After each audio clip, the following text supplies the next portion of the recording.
Mahakama Kuu Masjala ndogo ya Dar es Salaam imeondoa amri ya mkuu wa mkoa wa Dar es Salaam Albert Chalamila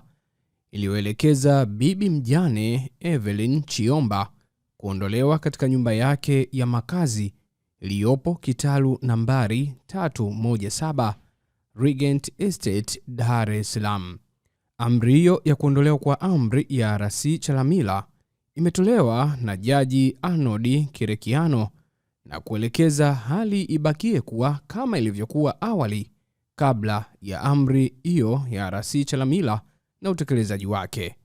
Mahakama hiyo imetoa amri hiyo kwa muda kusubiri usikilizwaji na uamuzi wa shauri la maombi alilolifungua Bibi Evelyn la kibali cha kufungua shauri la mapitio ya mahakama kupinga uamuzi na maelekezo hayo ya RC Chalamila. RC Chalamila alitoa amri na maelekezo hayo ya kumuondoa bibi huyo mwenye umri wa miaka 83 aondoke mwenyewe yeye na familia yake pamoja na mali zao, ama aondolewe kwa nguvu katika nyumba hiyo Mei 6 ya mwaka 2026. Katika maelekezo hayo, RC Chalamila alisema kuwa bibi huyo si mmiliki wa nyumba hiyo na kwamba wamiliki halali ni Godfrey Japhet Shuma na Kalista Godfrey Shuma. Kutokana na amri hiyo na maelekezo hayo ya RC Chalamila, bibi huyo na familia yake waliondolewa ndani ya nyumba hiyo chini ya usimamizi wa askari wa jeshi la polisi na kukabidhiwa wanafamilia hao wa Shuma. Hata hivyo, bibi Evelyn amefungua mahakamani hapo shauri la maombi dhidi ya RC Chalamila kwa jina lake na kwa wadhifa wake mwanasheria mkuu wa serikali AG, akiwa mjibu maombi wa pili na Godfrey Japhet Shuma na Kalista Godfrey Shuma ambao ni wajibu maombi muhimu. Nje ya viunga vya mahakama tumezungumza na wakili wa bibi Evelyn na kutueleza juu ya mwenendo wa kesi hiyo. Mimi naitwa wakili Ferdinand Makore, wakili wa Mahakama Kuu. Hapa namwakilisha mteja wangu bibi Evelyn Chiomba. Huyu mama ni mama mtu mzima mwenye umri mkubwa, miaka 83. Huyu mama amekuja Mahakama Kuu akimshtaki Mheshimiwa mkuu wa mkoa wa Dar es Salaam, Mheshimiwa Albert Chalamila, mara baada ya Mheshimiwa mkuu wa mkoa wa Dar es Salaam kutoa amri au maelekezo ya kumuondoa kwenye nyumba ambayo huyu mama amekuwa akiishi tangu akiwa msichana, tangu akiwa binti, akiwa anaishi na mume wake tangu mwaka 78. Katika nyumba hiyo ambayo ipo katika maeneo ya Regent Estate, karibu kabisa na hospitali ya Kairuki Hospital. Nyumba ambayo mama huyu alipata yeye na mume wake na amekuwa akiishi hapo kwa muda miaka yake yote. Lakini mkuu wa mkoa wa Dar es Salaam baada ya kupokea malalamiko akaunda kamati ya uchunguzi, ambayo kamati hiyo ilifanya uchunguzi, na baada ya kufanya uchunguzi ikapeleka taarifa yake kwa mkuu wa mkoa kwamba wamejiridhisha kwamba nyumba ile si mali ya bibi Evelyn Chiomba. Na kwa maana hiyo sasa mkuu wa mkoa akatoa maagizo au amri ya kwamba kuanzia tarehe 6 ya mwezi wa 5 mama huyu anatakiwa aondolewe au tuseme afurumushwe, aondolewe kwa nguvu na mabavu chini ya usimamizi wa askari polisi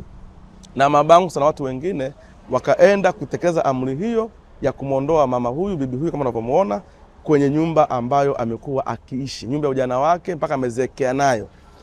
kwa maelezo kwamba nyumba ile si mali ya huyu mama wala si mali ya marehemu mume wake mzee Chiomba, bali ni mali ya watu ambao wanafahamika kwa majina ya Shuma, yani Shuma family. Sasa baada ya amri hiyo, mama akaona ni vema kuja Mahakama Kuu kuja kutafuta sasa tafasiri ya kisheria, ikiwa mkuu wa mkoa ana mamlaka kisheria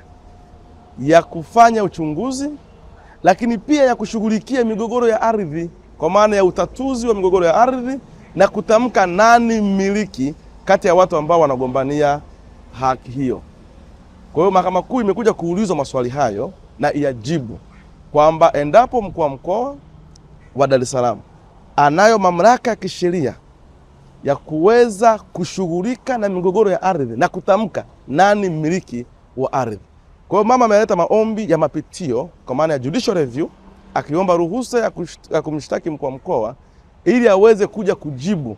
kama katika sheria ya ardhi au sheria ile inayoitwa sheria ya usimamizi wa mamlaka ya mkoa kwa maana ya Regional Administration Act, kama inampa mamlaka yeye kama mkuu wa mkoa au yeye na ofisi yake au yeye na kamati yake ya kuweza kushughulika na migogoro ya ardhi. Hayo maswali sitaki niyajibu, yatajibiwa na mahakama kwa sababu ndio kesi ya msingi ya bibi huyu. Kwa hiyo amri ile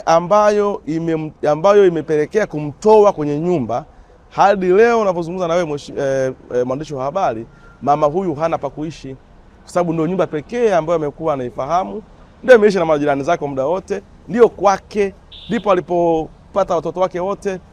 hapo Regent Estate Mikocheni. Sasa pamoja na mambo mengine, leo pia tumeiomba mahakama tulivyoingia mbele ya chemba ya Mheshimiwa Jaji Kerekiano, Arnold Kerekiano, pia tukaomba mahakama iweze kutoa amri za muda mfupi, inaitwa interim reliefs, wakati maombi ya msingi yanasubiria kusikilizwa au wakati Mheshimiwa mkuu wa mkoa na watu wake wakiandaa viapo kinzani. Tumeomba amri ya kuiondoa kwa muda ile amri ya mkuu wa mkoa iweze kukaa pembeni ili mama aweze kurudi kwenye nyumba yake, aweze kupata mahala pa kuishi wakati tunasubiria kesi ya msingi kusikilizwa. Amri hiyo inaitwa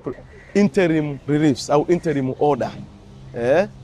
Kwa hiyo Mheshimiwa Jaji baada ya kutusikiliza pande zote mbili, kwa maana ya sisi waleta maombi pamoja na mawakili wa wajibu maombi, kwa maana wakili wa serikali pamoja na wakili wa wale Shuma family, mahakama imeamua yafuatayo: kwamba wakati tunasubiria usikilizwaji wa shauri hili, ameiweka pembeni amri ya mkuu wa mkoa na kumtaka bibi huyu, Bibi Evelyn Chiomba, arudi kwenye nyumba yake wakati tunasubiria maombi haya kusikilizwa. Kwa tunasema ameweza kutoa amri ya maintenance of status quo ante, yani hali kama ilivyokuwa kabla ya amri ya mkuu wa mkoa ibaki kama ilivyokuwa, maintenance of status quo ante. Lakini pia ametoa amri zingine za ziada za kumzuia mkuu wa mkoa yeye mwenyewe na ofisi yake na kamati yake pamoja na mawakala wake wote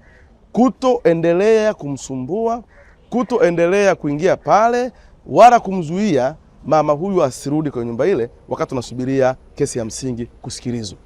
Kwa hiyo kwa hatua hii sasa bibi huyu ameruhusiwa na mahakama kuu kurudi kwenye nyumba yake wakati tunasubiri kesi ya msingi kusikilizwa. Kwa ameondoa amri ya mkuu wa mkoa na amewazuia kwa maana ya temporary injunction, amewazuia wasiweze kumsumbua tena hadi kesi ya msingi itakaposikilizwa na kuamuliwa hapo baadaye. Kwa hiyo baada ya hayo Mheshimiwa Jaji ameweka amri na kuwataka ofisi ya mkuu wa mkoa kupitia mwanasheria mkuu wa serikali kufaili au kuleta viapo kinzani kwa maana counter affidavit ndani ya siku 14, na ameamua kwamba ifikapo tarehe 29 ya mwezi wa 5 mwaka huu tuweze kusikilizwa kwenye kesi ya msingi.